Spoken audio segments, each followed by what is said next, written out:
तो जैसा कि हमने लास्ट पार्ट में मेडुसा के बारे में काफी कुछ जाना था और यहाँ मेडुसा ने उन तीनों का टेस्ट लेने के लिए तीनों को एक अलग अलग इल्यूजनरी फैंटेसी रिल्म में भेज दिया होता है। यहाँ मेडुसा के द्वारा बनाए गए उस इल्यूजन रिल्म को डुवे तो तोड़ता हुआ उसके सामने आ जाता है और उसके सामने यहाँ ये भी डील रखता है, अगर वो ह्यूमन नेचर के बारे में जानने के लिए इतना कीन है तो वो उसे ह्यूमन नेचर के बारे में सिखा सकता है, लेकिन इसके लिए मेडुसा को उसके सामने आना होगा। अब एपिसोड की शुरुआत होती है जहाँ पे हम देखते हैं कि मेडुसा अब दुवे के सामने आ चुकी होती है, जिसपे मेडुसा उसे अकेलेपन के बारे में सवाल पूछती है, जिसपे दुवे उसे एक बहुत ही कमाल का जवाब देता है कि अकेलापन वही होता है कि नो मैटर व्हाट, आप कितने भी ज्यादा दुखी हो या सैड हो, आप ये किसी के साथ भी शेयर नहीं कर सकते। ये आपके अंदर ही होता है और आपको ही इसे झेलना होता है। ये बिल्कुल उसी तरह है कि इस वर्ल्ड में आपके पास सब कुछ होते हुए भी कुछ ना हो, जिसपे आपको खुद के ही एग्जिस्टेंस का होने का डाउट होना शुरू हो जाए। जिसपे मेडुसा उससे कहती है कि अगर अकेलेपन का मतलब यही है जो तुम अभी कह रहे हो, तो मुझसे ज्यादा अकेला इस दुनिया में कोई नहीं है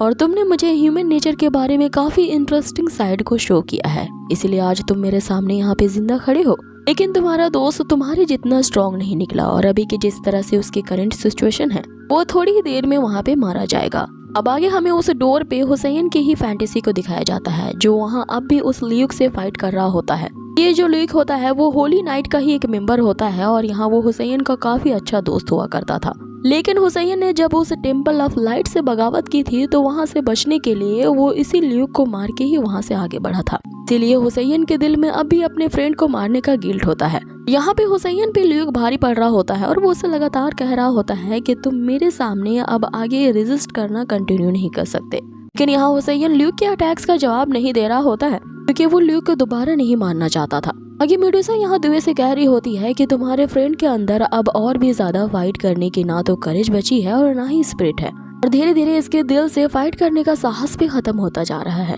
जिसमें दुवे से कहता है कि वो अपने साथी को दोबारा से मारना नहीं चाहता है, इसलिए वो काफी शर्म महसूस कर रहा है क्योंकि उस फैंटेसी वर्ल्ड में हुसैन के अंदर जो गिल्ट है इसके कारण वो अपने ही साथी को नहीं मार पा रहा है। इसीलिए वो मेडुसा से कहता है कि वो हुसैन को इस इल्यूजन रिम से बाहर निकाल दे, जिसपे मेडुसा उसे बताती है कि अब ये टेस्ट बिगिन हो चुका है और ये टेस्ट तभी खत्म हो सकता है जबकि उसके देने वाला खुद उस इल्यूजन रिल्म को तोड़ पाए। अब आगे हमें वापस से फाइटिंग सीन को दिखाया जाता है जहाँ हुसैन उस ल्यूक से कह रहा होता है कि अब मैं थक चुका हूँ अपने ही साथियों के खिलाफ इस तलवार को उठाने से। ये मैं जानता हूँ कि मेरे अंदर का सिर्फ ये गिल्ड है जो तुम्हें मारने से मुझे रोक रहा है। जिसपे ल्यूक उसे कहता है कि तुम्हें इतना भी जिद नहीं करना चाहिए क्योंकि अब काफी लेट हो चुका है तुम्हें वापस आने के लिए। इसपे हुसैन अब उसे उस राज के बारे में बताता है कि जिस रात वो उसे टेम्पल के फॉरबिडन एरिया में गया था जहाँ पे किसी को भी जाने की इजाजत नहीं होती है, और जैसे ही वो उसके हिडन हॉल में जाता है तो एक ऐसे रहस्य के बारे में पता चलता है जो कि उस टेम्पल के ऑनर को पूरी तरह से खत्म कर दे। वहाँ पे उसने 13 ऐसे अनडेड सोल्स को देखा होता है जिन्हें जानबूझ करके सील किया गया था उस इनर हॉल के अंदर। ईवल कर्स का वहाँ पे यूज किया होता है ताकि वो उन ना मरे हुए सोल्स को सप्रेस करके उस टेम्पल के अंदर सील किया जा सके,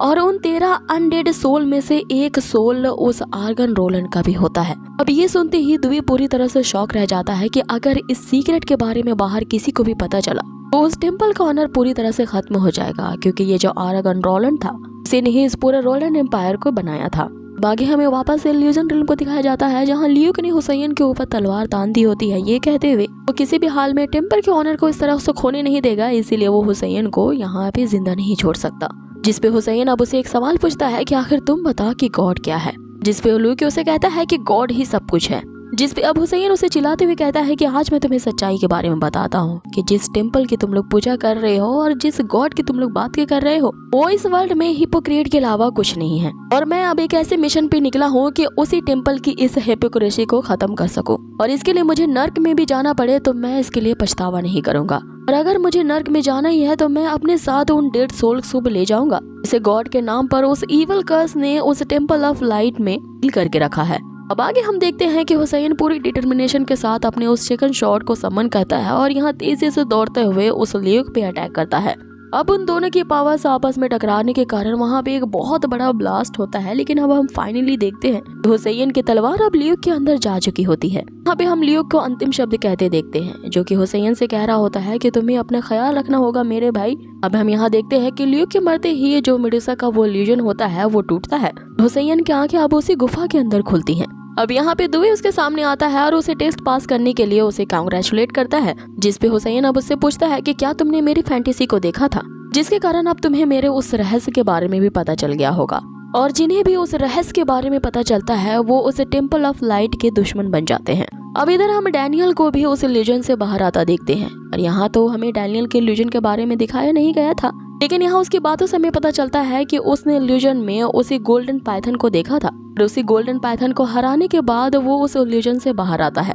यहाँ वो काफी खुश होकर के सभी को बताता है कि आखिरकार काफी मुश्किलों के बाद ही उसने उस गोल्डन आई पाइथन को पकड़ ही लिया था। इस पे दुबे उसे बताता है कि जिसे तुमने पकड़ने की इतनी ज्यादा एफर्ट की होती है वो और कोई नहीं बल्कि क्वीन मेडुसा के बाल ही होते हैं। अब जैसे ही हुसैन अपने सामने मेडुसा को देखता है वो उस पर अटैक करने के लिए आगे बढ़ता है, लेकिन दुबे उसे रोकता हुआ बताता है कि ये अब हमारी दुश्मन नहीं बल्कि हमारी ही दोस्त है। लेकिन दूसरी तरफ हम डैनियल को देखते हैं जो कि क्वीन मेडुसा की खूबसूरती को देख के काफी दंग रह जाता है और वो उसकी तरफ मंत्रमुग्ध हो जाता है। वो एक टक उसे निहारने लगता है, जिसपे दुबे उसे याद दिलाता है कि तुम्हें लगता है क्वीन मेडुसा के सबसे पावरफुल वेपन के बारे में भूल गए हो, जो कि उसकी आंखें हैं जो तुम्हें पत्थर का कर सकती हैं। और अचानक से दुबे के ये याद दिलाने के कारण वो जल्दी से अपने उन गॉगल्स को पहनता है। अब आगे क्वीन मेडुसा उन्हें उसी फाउंटेन ऑफ यूथ की तरफ ले जाती हैं। ये तीनों उसके पीछे जाते हैं जहां उन्हें एक बड़ा सा फाउंटेन दिखाई देता है। आगे क्वीन मेडुसा उन्हें बताती है कि इस झरने के लेफ्ट साइड में एक फाउंटेन ऑफ यूथ है, इसके राइट साइड में उस फाउंटेन ऑफ यूथ का एग्जैक्ट अपोजिट है, जो कि तुम्हें क्विकली ग्रो करने में काफी मदद कर सकता है, जिसके कारण टाइम काफी जल्दी पास हो जाता है, इसीलिए मैं इसे टाइम पासिंग कहती हूँ। अब आगे हम देखते हैं कि दुबे के पास जितने भी बॉटल्स होते हैं वो उनमें जल्द से जल्द फाउंटेन ऑफ यूथ को भर रहा होता है। इस पे हुसैन उसे जल्दी करने को कहता है और ये बताता है कि तुम इतने सारे जो बॉटल्स भर रहे हो क्या इन्हें साथ में कैरी कर पाओगे, जिस पे दुबे उसे कहता है कि तुम चिंता मत करो, मैं तुम्हें रास्ते में इन्हें ढोने के लिए नहीं दूंगा। इस पे मेडुसा इनकी बातचीत को यहीं रोकते हुए कहती है कि मैं भी तुम्हारे साथ चलूंगी। हाँ, दुबे इस बात से काफी ज्यादा शॉक रह जाता है कि आखिर क्वीन मेडुसा इनकी टीम को क्यों ज्वाइन करना चाहती है, जिस पे क्वीन मेडुसा उसे कहती है कि मुझे तुम्हारे साथ चलना नहीं है बल्कि मैं तुम्हारे साथ रहना चाहती हूँ। मेडुसा के इतना कहती है, अब चूंकि ड्यूए ने उसके साथ डील तय की होती है कि वो उसे ह्यूमन नेचर के बारे में जो वो कुछ जानता है सब कुछ बताएगा, इसलिए क्वीन मेडुसा उसके साथ चलने के लिए तैयार हो चुकी थी। लेकिन यहाँ जो क्वीन मेडुसा होती है वो उनके यहाँ पे आने का असली रीजन तो जानती नहीं थी, जो कि दुबे ने हमें पहले ही बताया होता है कि वो यहाँ पे सिर्फ क्वीन मेडुसा की आंखों को लेने आया है। अब यही सब कुछ हमें आगे जानने को मिलेगा कि आखिर क्वीन मेडुसा इनके साथ क्यों आना चाहती थी, साथ ही दुबे उसे कैसे झांसा देता है, ये सब कुछ जानेंगे हम इसके नेक्स्ट एपिसोड में। तो गाइज, आप लोगों को ये आज का एपिसोड कैसा लगा मुझे कमेंट बॉक्स में जरूर बताएं।